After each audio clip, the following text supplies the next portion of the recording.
Welcome back to CFB Nation. You are watching a premiere episode of a very special series that I get to be part of as a co-host with my guy, the host of the show, Brian Bosarge. How we doing? Hey man, we're doing great. Apologize for not having my face up on vacation. Wi-Fi in the hotel not the best, so we're just gonna go audio only. But we'll have that straightened out next week when I'm back in the home base. Now you came up with this name and you explained to them what we're going to be bringing to them each and every week and where the name came about. So I mean, the name came about simple. I mean, South Carolina's main color is garnet, and they are the Roosters, man. I mean, they are the best of the best Roosters. The fighting Gamecocks, man. So I mean, we've come home to roost here with the Garnet Roost podcast, and it's going to be fun, man. Week to week, there are many Gamecock podcasts out there, but we're going to aim to be the best. I love it. You're absolutely right. We're coming for the number one spot. All right, we're going to kick this off. I'm going to hit you with a couple rapid fire questions before we break down this previous week that happened. You ready? Let's go. All time favorite Gamecock.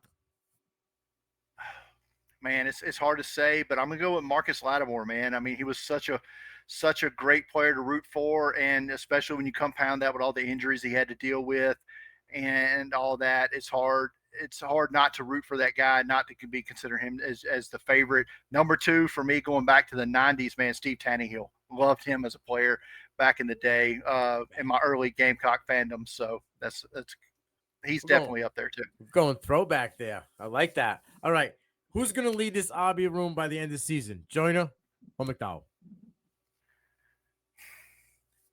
I want to see a third option come up, but the offensive line doesn't get any better. It's not going to really matter. But I mean, right now it's going to be Joyner, and he's leading with all of 7 yards. So there is room for improvement. Is it Grayson Howard's season? It seems that way, especially with the injury to Mokaba. We'll talk about that a little bit later, but he's definitely going to have to play a lot this week, and Mm-hmm. they're going to need him big time in 2 weeks. So I think we're going to see Pup Howard take over one of those spots. Along with Stone Blanton, man, that's some young, talented linebackers they're going to Yes, have it there. is. Yes, it is. And this last one, I'm hit you with the rapid fire. Over under 40 sacks allowed this season. Man, I mean, they're already a fifth of the way home, an eighth of the way home. I mean, I got to go over. Oh, it hurts a little bit just to say that, but yeah, I'm thinking we might have to go over as well They here. gave up 9 in week 1, so I mean, Yeah. you've got, if you count the potential bowl game, you've got 12 more games to give up. What, 20 or 32 sacks? Yeah, it's very, very possible. Oh yeah. All right. Well, we'll talk about we're talking about the good, the bad, and the ugly already. So let's talk about it from this loss to UNC. Give me the good. The good was Spencer Rattler. I mean, we talked about the 9 sacks he took, but man, he showed toughness in that game big time. Took a beating, kept on getting up. And what I really loved about Spencer Rattler this week is what's harmed him in the past is when he feels that pressure, he tries to force balls into places they don't need to be. He did not do that in this game. No interceptions. You went what, 300 plus, 350 plus yards. Yep. 75% completions. This seems to be like a new found Spencer Rattler. Was it one game? I don't know. I guess we'll see as we go along. Uh, but that to me was the good. Spencer Rattler looked great Saturday night, despite the fact that he got beat down like he fought Mike Tyson. Yeah, he was getting knocked down like it was a prize fight for sure. Like we said, I believe it was 8 or 9 sacks that they allowed on him, but he did have a couple yards rushing, and he looked like he didn't even miss a beat from the end of last year. The last couple of games of last season, he was grooving, and he seems to be just grooving right along like he hasn't lost anything. So let's talk about the bad. Give me the bad. The bad man in the second half of the game against UNC, 3 trips inside the North Carolina 25-yard line, 3 points. Ugh. And then Yeah. you're not going to win games like that against a top 20 opponent. And then when you do that, not to mention they get the surprise onside kick to start the second half, and then Amarion Brown with the drop on fourth down when he tried to look upfield, just tries to he just make the catch, turn upfield. You've got the first down. The drive's alive. You lose that drive. So, I mean, those were the bad things. You've got to capitalize on those trips inside the red zone. You've got to come away with more than field goals. I love Mitch Jeter. I think he's one of the best kickers in college football. He's never missed a field goal at South Carolina. But, but I don't want him kicking field goals inside the 20-yard line. Yeah, agreed. And then, ending it the way they ended it with, 3 straight turnover on downs was not the best way to go out as well. But it is what it is at this point. Let's talk about the ugly. The offensive line's been bad for 2 years now, at least 2 years. And it somehow looks like it's worse, which is hard to believe when you Yeah. Give it up. I mean, North Carolina, did they have 9 sacks all of last season? Their defense was ranked like 116 in FBS last year, one of the worst teams to get to the quarterback. And they looked like the 85 Chicago Bears out there getting after Spencer Rattler Saturday night. 9 sacks. I mean, come on. Rucker had 5.5 tackles for loss for an undersized defense. Cedric Gray was eating him up too. Yeah. I mean, these guys aren't exactly, Bruce Smith and Derek Thomas out here rushing the passer, and 9 sacks in that game is unbelievable. So that's got to get cleaned up. And then one of your starting offensive tackles, Kason Henry, who was one of the younger redshirt freshmen, he's now out for the season. Yeah. So it's not great at all. Is it going to be the carousel here? Are they were rotating between those two gentlemen once Kason went out early? You think it's going to be a constant rotation? They're going to have to try to find somebody's going to have to take charge, be it Tyson Wanamaker or somebody else. Somebody's going to have to do it, and I don't know that they can, and that's the scary part, because North Carolina is not the best defense you're going to face this season. Yeah. So yeah, it's going to be concerning. That is for sure. You're right. It only gets tougher. It doesn't get easier. Okay, let's break it down. We're beat up. There was a lot of guys that got injured in this game. We mentioned a few of them already, out for the year. There were some things that I was kind of leery about. I didn't see out there, and you put them in the notes that were like stuck out to me as well. Juice Wells, Nicholas Harbor, 9 snaps for Harbor. Juice Wells played a handful. What are your thoughts there? Yeah, I didn't even know Nick Harbor played 9 snaps. I never saw him on the field. They said 9 snaps per PFF. I wonder if those were special team snaps, because I'm going to be honest, I don't remember seeing him on offense. I did not. I looked, and he would stick out at 6'5", 240. He would definitely stick out. So I don't know that he even played many, if at all, offensive snaps. Backup quarterback Luke Doty was out running more wide receiver routes than Nick Harbor did in this game. I mean, Doty's a great athlete, don't get me wrong, but I want to see the superior athlete out on the field. Juice Wells played the first drive of the game. He was noted to be hurt before the game. He gave it a go, couldn't. He had 1 drop on the opening drive, and I believe that was pretty much it.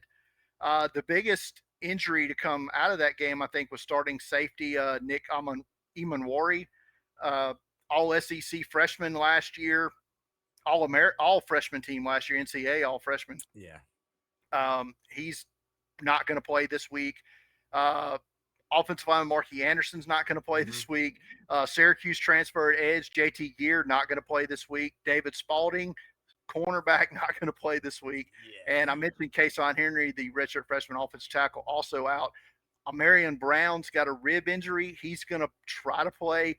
And I really feel bad mostly for Mo Kaba, who suffered a season-ending knee injury early last season, now another one this year. So he's not. Yeah, they got beat up bad by North Carolina, which is a scary thought. Yeah, your heart goes out to Mo. Back-to-back years, early in the season in knee injury. Now you mentioned Nick Anawari. Is it time for my guy Jalen Kilgore to get in there? The freshman, the freak, the baby Travis Hunter. Yeah, he played a lot of snaps in the game last week out of necessity and played well.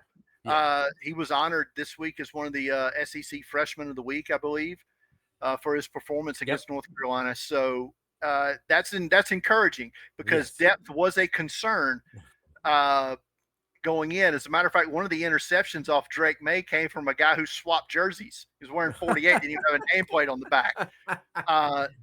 He normally wears 13. They had two 13s on defense, so he had to change the number out. But don't want to get busted like was it Florida? Got busted with two number 3s against Utah on the same play.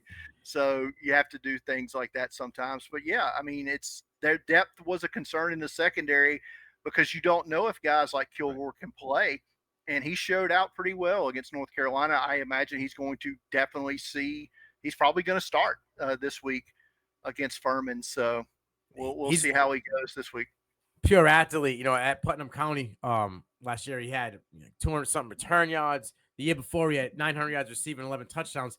And then, you know, this past year he was a runner, right? He had I think he had 5 or 6 touchdowns rushing the ball, and then he had 70 tackles. Like this, he's just a freak athlete. So I'm excited to see a little more Gilcor in this one. So let's talk about. They got some special guests going to be at this game.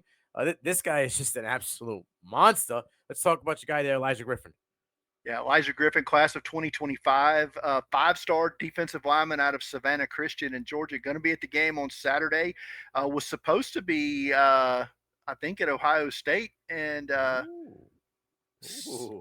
said he's going to go to South Carolina this weekend instead. Currently, the number 2 overall player, according to On3 in the class of 2025. According to the report I read today, South Carolina, Georgia, and Clemson seem to be the top 3 with with Georgia and South Carolina out front. Although he said he still wants to visit Texas, Oregon, and Southern Cal, and why not? Young man, take all the visits you can, get all them free meals and everything out of it. I don't fault anybody for that. I love it. That's good stuff. I was looking about Griffin, and it seems like he's got his weight up a little bit. He's already up to 280 as of recently. The dude's already got 19 tackles, 3 tackles for loss in 3 games already. He had 10 tackles, 6 solo, and tackle for loss last week alone. So, yeah, he's a dude. You mentioned he's what, number 2 on 3 that we said? As of right now, number 2 in the class of 2025. South Carolina currently has no commitments for that class yet. They do have one for 2026, which is Landon Duckworth, I believe, a quarterback out of not far from my hometown in Mobile, Jackson, Alabama, just about an hour, maybe hour and 10 minutes up the road from me. So if he's still a Gamecock commit 2 years from now, I might check out one of the games when he has to play, because they play in a region with a local team. So I may check him out if like I said, if he's still on the commitment 2 years from now, I'll do that. If not, I'm not going to worry about it. Yeah. I noticed on 24/7 they had Griffin as the number 1 defensive lineman over Justice Terry, who is a fellow Georgia defensive lineman, who's committed to Georgia already. So I found that to be interesting. You know, I'm assuming it's Terry and Griffin down the stretch. Yeah, probably so. Let's talk about this preview with Furman. What are your thoughts here? What do you got to do to get the ship going in the right direction? You shouldn't have any problem getting the ship in the right direction. I know Furman is a good team. Member of the Southern Conference in the FCS. They were the number 10 team in FCS last year. So we're talking about a good FCS team. Beat Elon in the first round of the playoffs. They lost to Incarnate Word in the second round by 3 points. This will be the 50th time these two teams have played each other. They're both Furman's an in-state South Carolina school. South Carolina's 28-20-1 all time. So that makes you think, but they haven't. They used to play a lot back in the 40s and 50s and such. They've only played 3 times during the entirety of my life. The last game come in 2014. Furman last beat them in 1982. One. Over at Draft Countdown, we only have 2 Furman players on our watch list. One is a long snapper, so we're not going to talk much about him. But the other is 5th-year running back Dominic Roberto. He's a 5'11", 231-pound back, big boy.